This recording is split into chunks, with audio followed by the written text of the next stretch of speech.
안녕하십니까, 유범준입니다. 자, 이제 이어서 우리 20번 문제를 좀 보도록 하겠습니다. 우리 20번 문제 19번까지 풀었었고요. 20번 문제 보겠습니다. 자, 일단 20번 문제는요, 사실 우리 보관하역론에서 주기적으로 출제가 됐던 건데요. 20번 문제. 일단 주제는 뭐냐면 지수평활법이에요. 주제는 지수평활법. 공식 알려드릴게요. 이건 공식만 딱 가져가면 되는 문제입니다. 제끼지 마세요. 네, 지수평활법. 시계열 예측법 정리할 때 지수평활법 잠깐 말씀드렸었고요. 네. 공식이, 자, 평활상수라고 주어져요. 평활상수 곱하기 전월 실제값.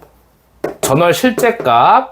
그리고 1 마이너스 평활상수, 평활개수 곱하기 전월 예측값. 이렇게 있어요. 구에서 나온 값 더해서 나오는 게 이제 예측값이에요. 이렇게 구하는 거예요. 근데 요거 이렇게 외우세요. 전실예 이렇게 외우세요. 전실전예 이렇게 외우세요. 절대 실제값과 예측값이 바뀌면 안 돼요, 여러분. 절대 바뀌면 안 됩니다. 네. 자, 그럼 바로 공식 집어넣어 보겠습니다. 6월의 판매 예측량은 11만 개, 실제 판매량은 10만 개. 지수평활법을 이용한 7월의 판매 예측량. 지금 우리 예측값 몇 월 구하는 거예요? 7월을 구하는 거죠. 자, 그럼 요거 공식 그대로 한번 집어넣을게요. 전월이니까 6월이겠죠.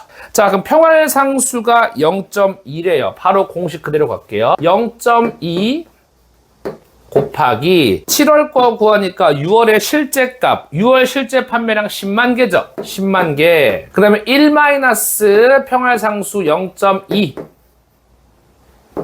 곱하기 전월 예측값, 6월 예측값이 11만 개. 당연히 이 친구 0.8이죠. 0.8. 그럼 계산기 바로 두드리겠습니다. 10만 개 곱하기 0.2, 2만 개. 항상 계산기 쓰는 거 버릇하세요. 예. 최소한의 실수도 있으면 안 됩니다. 11만 개 곱하기 0.8, 8만 8천 개. 두 개 합산이죠. 플러스 2만. 10만 8천 개. 이게 몇 월 예측값이라고요? 그쵸. 7월 예측값. 정답은요, 4번. 끝. 요렇게 공식만 기억하시면 되고요. 이건 숫자만 바꿔서 내니까 여러분들이 크게 어려운 문제는 아닐 겁니다. 끝. 21번 답은 4번 되겠습니다. 4번. 네. 4번입니다. 자, 21번째 문제 별표입니다. 21번째 별표입니다. 왜 별표냐? 여러분, 이 문제는요, 실제로 우리 시험에서 자주 나오는 문제라서 무조건 가져가시는 걸 개인적으로 추천을 드리겠습니다. 자, 같이 보시면은 집중구매 방식, 분산구매 방식. 자, 해하셔야 돼요. 자, 21번. 집중구매 방식이 있고요. 집중구매가 있고요. 비교 대상이에요. 분산구매가 있어요. 분산구매 이렇게 있습니다. 네. 자, 1번 집중구매 방식은요, 대량 구매가 가능하며 가격과 거래 조건이 유리하다. 자, 집중구매는요, 본사가, 잘 보세요, 본사가 한 번에 구매하는 거예요. 한 번에 구매. 그리고 분산구매는 사업장이, 각 사업장이죠. 사업장이 스스로 구매하는 거, 스스로 구매를 하는 거, 스스로 구매를 합니다. 그러니까 자연스럽게 본사가 한 번에 구매를 하니까 당연히 대량이 될 수가 있고, 대량. 스스로 구매하는 거니까 사실상 상대적으로 소량이겠죠. 1번 맞습니다. 그러니 가격과 거래 조건을 유리하게 할 수 있겠죠. 대량이니까요. 2번입니다. 집중 구매 방식은 구매 절차에 표준화하기 쉽다. 그렇죠. 본사가 한 번에 하는 거니까 표준화가 가능해요. 표준화 가능. 반대로 사업장 스스로 구매하니까 이렇게 불러요. 자주적 구매. 자주. 스스로 한다. 이거 주체적으로 자주적 구매. 각자 특색이 있겠죠. 맞고요. 3번 집중구매 방식은 공통자재의 표준화, 단순화가 가능하다. 맞습니다. 공통자재를 주로 많이 사요. 공통자재. 네. 그 다음에 이제 4번 분산구매 방식은 구매 요청 사업장의 특수한 요구가 반영되기 쉽다. 그 사업장만의 스스로 구매하다 보니까 특수성이 가능해요. 특수 요구가 가능해요. 그리고 추가로 지역 구매가 많아요. 해당 지역에서 구매를 많이 합니다. 그리고 급할 때 바로바로 살 수 있는 긴급 구매에 유리해요. 긴급 구매에 유리합니다. 반대로 집중 구매는요, 긴급 구매에 불리해요. 무슨 소리냐? 바로바로 사서 써야 되는데 집중 구매는 절차라는 게 있고 한 달에 한 번씩 그 정형화된 발주 시기가 있다는 거예요. 근데 분산 구매는 그때그때 탄력적으로 수시 구매, 수시로 구매를 할 수 있다는 거. 수시 구매. 필요할 때 바로바로. 수시 구매. 약간 이건 뭐예요? 이거는 정기 구매, 정기적으로. 네, 정기 구매예요. 자, 그 다음에 5번 나오죠? 분산 구매 방식은 긴급 수요에 대처하기 불리하다? 유리하다고 말씀드렸잖아. 유리하다고요. 불리한 거는 집중 구매죠. 끝. 네, 답은요 5번. 상당히 쉬운 문제였습니다. 여러분, 제 생각인데요, 22번이요 경제적 생산량까지 나올 줄은 진짜 몰랐습니다. 예. 저는 무조건 모르는 문제는 5번 찍고 넘어가요. 근데 저는 계산 문제 같은 거는 그냥 4번 찍는 편이거든요. 잘 5번이 없어가지고요. 만약에 제가 실제 이때 시험 봤으면 저는 5번 아니면 4번을 찍었을 것 같긴 해요. 5번 찍었으면 우연치하게 맞춘 거고요. 4번 찍었으면 틀렸겠죠. 근데 경제적 생산량은 제가 말씀드릴게요. 제끼세요. 가져가지 마세요. 예. 또 나올림 안무하고 저는 아니라고 봅니다. 이건 제가 풀이 안 할게요. 저 어지간한 풀이 하는 거 아시죠? 안 합니다, 저 이거. 예. 제끼세요. 답은 5번이긴 한데 제끼세요. 네. 23번째 문제 보겠습니다. 21번은 정답이 5번이었고요. 23번째 문제. 쉬운 문제인데요. 이게 좀 의미적으로 조금 아셔야 될 부분이 있습니다. 의미적으로 아셔야 될 부분이 있습니다. 같이 보시면은, 재고 관리의 목표가 아닌 것은 여러분, 답 1번, 3번, 4번, 5번은 되게 좋은 말이잖아요. 맞죠? 좋은 말인데, 백오더라는 걸 조금 보실 필요가 있어요. 백오더요. 답은 일단 2번이긴 해요. 답은 2번입니다. 백오더율 증대인데요. 일단 백오더란 건 이거예요. 백오더라는 거는 한글로 해석을 하면요. 백오더 이꼴 주문 2월이에요. 주문 2월. 주문을 뒤로 넘기다예요. 2월이라는 게 넘기는 거죠. 뒤로 넘기다 이거예요. 이런 논리예요. 첫 번째, 주문이 접수가 됐어요. 주문 접수. 여러분, 당연히 주문이 접수가 되면은 두 번째, 재고 확인부터 하겠죠. 네, 재고 확인. 만약에 품절이에요. 재고가 없다는 소리입니다. 품절이면은 판매자 입장에서는 두 가지를 선택할 수가 있습니다. 첫 번째, 그쵸? 말 그대로 결제 취소. 네, 결제를 취소해줘요. 그냥 없으니까요. 또는 주문, 그죠? 대기. 다시 말해서, 고객님, 이게 순차적으로 입고가 되면은 순차적으로 발송해 드립니다. 그래도 결제 취소해 드릴까요? 아니면 대기하실래요? 결제 취소하면 그대로 끝난 거예요. 그냥 오케이, 그냥 카드 취소되고 애시당초 없었던 일이 되는 거겠죠. 그런데 주문 대기하면 이제 기다리겠습니다. 기다림이 있어요. 고객 기다리겠대요. 그럼 현재 이 주문건을, 요 접수한 주문건을 일단은 지금 처리 못하니까 다음번으로 2월 시켜요. 왜 2월 시켜요? 나중에 처리하려고. 나중에 처리하려고요. 네. 그래서 주문을 2월. 일단 주문을 뒤로 넘겨놔요. 바로 뭐야? 오더입니다. 그럼 백오더는 이 백오더는 주요 원인이 뭐예요? 원인이요? 그렇죠. 원인이 주로 뭐예요? 예. 품절 같은 게 주요 원인이에요. 품절, 재고 부족 이런 것들이 원인이에요. 그래서 재고 관리의 목표가 솔직히 품절은 아닐 거 아니에요. 맞죠? 답은요 2번이고요. 백오더율을 증대가 아니고 감소 혹은 완전히 제거해야죠. 네, 답은 2번입니다. 그렇게 이해해 주세요. 답은 2번 되겠습니다. 자, 다음 넘어가겠습니다. 자, 24번째 24번인데요. 일단 이 문제 제가 본 문제 중에서 상당히 좀 까다로운 문제입니다. 많이 어려운 문제였고요. 자, 재고관리 시스템인데 먼저 1번의 정량발주죠. 정량발주, 연속적으로 재고 수준을 검토 밑줄입니다. 자, 이거 제가 이렇게 정리해 드릴게요. 좀 제가 봤을 땐 상당히 난이도가 있는 문제긴 해요. 정량, 정기 두 개 볼게요. 일단은 이게 주제가 발주 방식이에요. 발주 방식이고요. 그리고 정량 발주가 있고요. 정량 발주, 정기 발주가 있습니다. 정량 발주는요, 아시겠죠? 정량이란 말.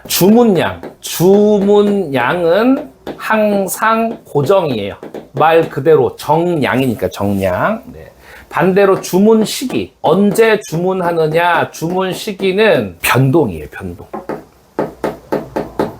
반대로 정기발주 같은 경우는요, 주문 시기가 오히려 고정이에요. 반대로 주문량은요, 그때그때 다르기 때문에 주문량은 되려 변동이에요. 참고로 주문량 구하는 공식은 이겁니다. 목표 재고에서 빼기 현재고예요. 그러면 주문량 또는 발주량이 나와요. 참고해 주세요. 자, 이런 기본 베이스예요. 그런데 1번에 보시면은 정량 발주 시스템인 연속적으로 재고 수준을 검토. 잘 보세요. 이 정량 발주가 재고 가운데 쓸게요. 재고 수준 검토. 재고가 얼마나 남았는지에 대한 재고 수준 검토가요. 실제로 우리 정량 발주 같은 경우는 실시간 검토, 실시간 검토를 해요. 왜냐? 주문을 언제 할지 모르니까 수시로 재고를 점검한다 이거예요. 그런데 정기발주 같은 경우는 발주 시에 점검해요. 발주 시. 어차피 정기적으로 뭐 매일매일, 매주 발주하기 때문에 발주 시 검토를 해요. 뭘요? 재고 수준을. 일단 이게 기본 베이스라는 거예요. 기본 베이스. 그러면은 일단 1번은요. 정량 발주 시스템, 연속적으로 재고 수준을 검토. 맞습니다. 연속 점검 시스템. 2번, 정량 발주 시스템. 주문량이 일정함으로 Q. 정량을 퀀티티의 Q라고 하고요. 정기를 피리어드의 P라고 합니다. 3번, 정기 발주 시스템. 재고 수준 파악과 발주를 정기적으로 하고. 그렇죠. 재고가 목표 수준에 도달하도록 발주량을 결정한다. 맞죠? 근데 4번이 특이해요. 5번은 그냥 맞는 말이라고 안 봐도 되는데요.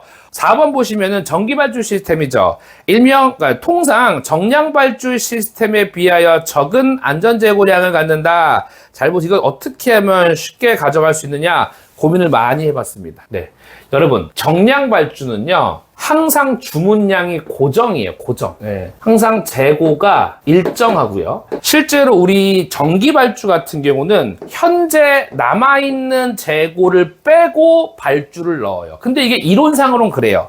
자, 정기발주 같은 거는 발주 시, 딱 발주를 넣을 때 재고 수준을 검토한다고 했잖아요. 근데 이게 조금 논리적으로 해석하면 좀 어려운 말이에요. 제가 보면서 쉽게 설명할까 고민했는데요. 자, 발주를 해요. 발주 시에 실제로 발주 시에 전까지 발주량 입고 전까지, 그리고 그 입고되는 입고 리드 타임, 입 타임 두 가지 동안, 이 두 가지 동안 뭐가 발생하느냐? 불확실성이 발생해요. 불확실해요. 그거 없으니까요. 불확실성이 증가해요. 불확실성이 몇 개예요? 2개예요. 반대로 정량 발주는요, 실질적으로 재고를 실시간 검토하잖아요. 실시간 검토하기 때문에 늘 재고 파악이 가능해요. 상대적으로 불확실성이 상대적으로 감소해요. 불확실성이 정기에 비해 감소합니다.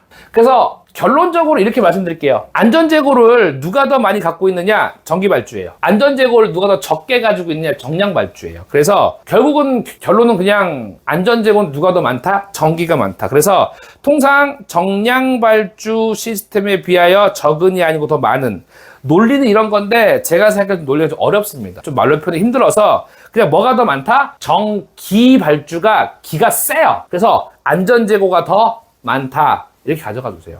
좀 문제가 어렵더라고 제가 봤을 때는요. 네, 전 지금 강의를 하고 있지만 샤워를 하고 있습니다. 샤워. 지금 온몸에 땀이 지금 에어컨이 지금 이게 안 돼서 어마어마합니다. 땀이 좀 어마어마합니다. 자, 바로 25번 보겠습니다, 여러분. 네, 그래도 할 건 해야죠. 좋네요. 쌓아놓은 느낌 들고. 저 살 좀 빼야 돼요, 진짜. 자, 여러분 다음 볼게요. 너무 요새 배가 나오고 살이 쪄가지고요. 자, 다음 문제 보시면요. 25번. 참고로 24번은 방금 4번이었죠. 4번. 네, 방금 4번이었고요.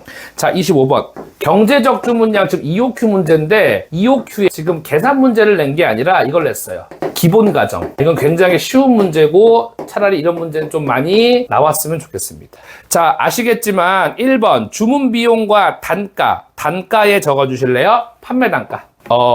근데 주문량에 관계없이 일정하다. 근데 단가는 판매 단가인데 여기선 판매 단가라고 그냥 안 쓸게요. 그냥 뺄게요. 오해 살 수 있어가지고 그냥 단가라고 할게요. 예. 주문량에 관계없이 일정하다. 맞습니다. 일정하다 별표. 우리 EOQ의 가정 중에 하나가 일정하다예요.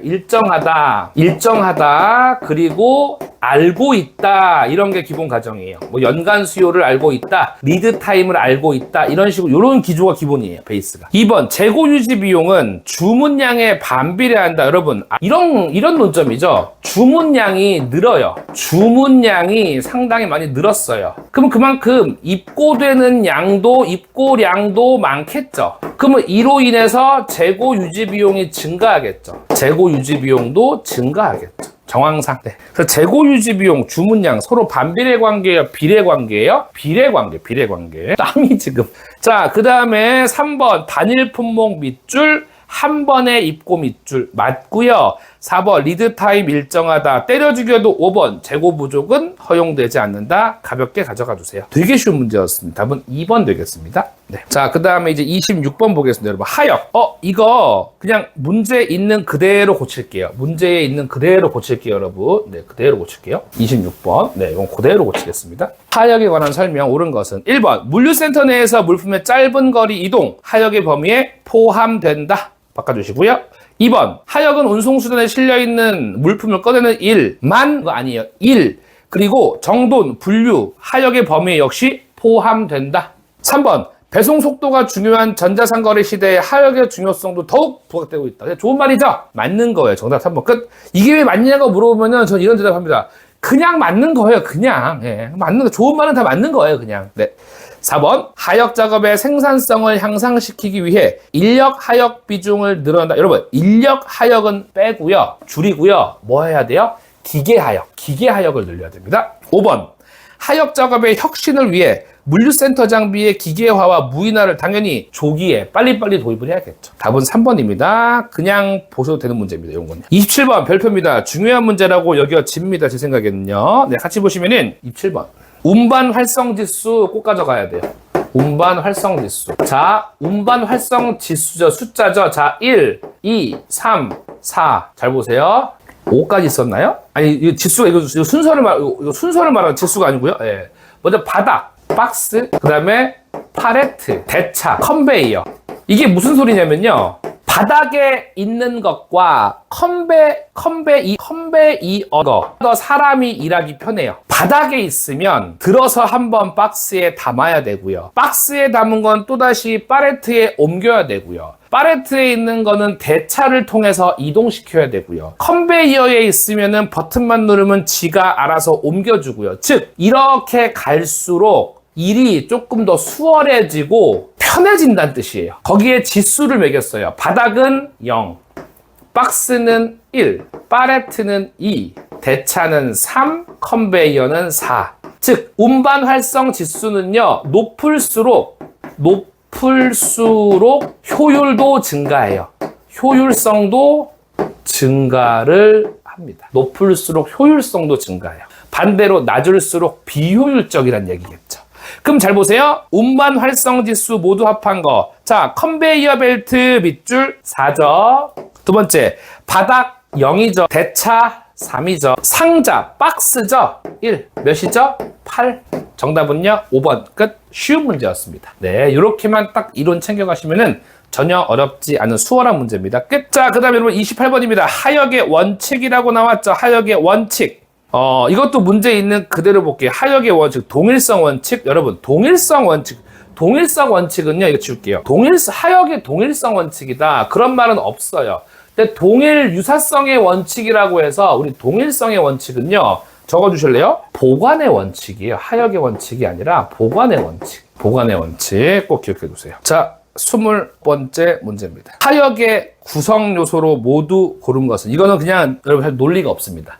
답이 5번이에요. 죄송합니다. 답이 5번인데 5번이 맞는데 뭐는 딱 봐도 아닌 것 같아요. 일단 통관 아니에요. 통관이 무슨 하역이에요. 통관 빼세요. 그러면은 비업 들어간 2번, 3번, 4번 모두 다 빼는 겁니다. 그 다음에 기억, 니은, 디귿, 리을 꺼내고 운반하는 것도 하역의 일종입니다. 물론 운반에다가 적어주실래요? 가까운 운반이에요. 가까운 운반. 답은 5번입니다. 쉬운 문제였고요. 여러분 30번도 제 생각인데요. 난이도가 조금 있는 건데 일단 키워드는 알려드릴게요. 문제 속에서 키워드만 파악해서 그냥 푸는 걸로 조금 가져가 주실게요. 이건요. 보시면 하역에 활용되는 장비에 관한 설명으로 옳지 않은 거 먼저 1번에 AGV 있고요. Automated Guide Vehicle. 자, Automated 밑줄이고요. 끝에 자동주행 밑줄입니다. 키워드입니다. 2번 사이드 포크형 지게차 사이드 동그라미입니다. 중간에 측면 동그라미입니다. 이게 맞는 말이죠. 일단 맞는 말 체크하시는 거고요. 3번입니다. 카운터 밸런스형 지게차 카운터 밑줄이고요. 밑줄입니다. 포크와 마스트 중간에 있죠. 포크와 마스트 밑줄 끝에 웨이트 밑줄. 그래서 전방, 후방 밑줄에서요, 균형을 맞춘 거예요. 전후방, 균형, 밸런스죠? 맞습니다. 자, 이런 거는 이렇게밖에 가져갈 수가 없어요. 그 외엔 방법이 딱히 없습니다. 4번, 트롤리 컨베이어라고 했는데, 이거, 일단은 트롤리 컨베이어는 아니에요. 롤러, 별표? 롤러, 별표고요. 적어주세요. 롤러 컨베이어. 롤러 컨베이어.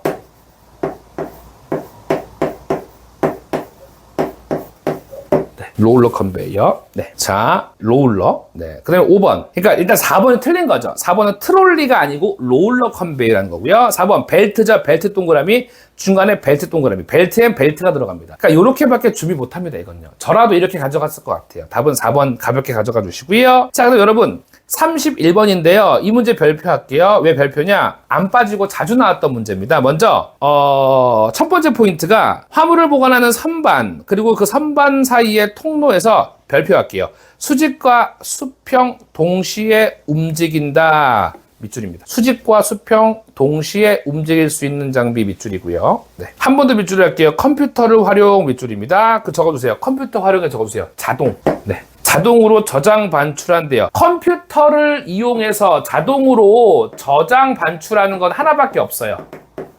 의미적으로 정해진 거예요. 이걸 뭐라 그러냐? 스태커 크레인 1번입니다. 여러분 대릭은요. 2번에 대릭.